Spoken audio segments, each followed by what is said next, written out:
কি হইছে? এমনি ডাইকেই না ভয় রাখছস কে? কিছু কস না কে? চল এক জায়গায় যাই। আরে না, যাম না হর। তুই আমার জেনে হেনে নিয়ে অপমান করস। আরে না, অপমান করতাম না। আমি কইছি না ল ল ল ল আমার লগে ল ল। হাসাই, বুঝিস কিন্তু। আমি বুঝছি, তুই ল ল ল নাম ল ল।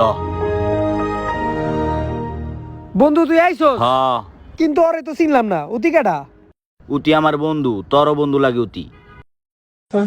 বন্ধু জানস, আমার এই বন্ধুটা খুবই ইন্টেলিজেন্ট। শালার ও মনে হয় আজকে আবার আমার অপমান করবো রে। আরে হ হ, আমি ইন্টেলিজেন্ট। ও আচ্ছা খারা, তাইলে তোর একটা প্রশ্ন করি, তুই যদি অ্যান্সার দিতে পারোস তাইলে বুঝবো তুই ইন্টেলিজেন্ট। কি প্রশ্ন কর? প্রশ্নটা হইলো, তুই যে অ্যান্ড্রয়েড ফোন চালাস, ওই ফোনের অ্যান্ড্রয়েড ভার্সন কত? ওই বন্ধু, এটা কোনো প্রশ্ন হইলো? ওই আমারে কি প্রশ্ন করে ক? এটার জবাব হইলো রেডমি নোট 10।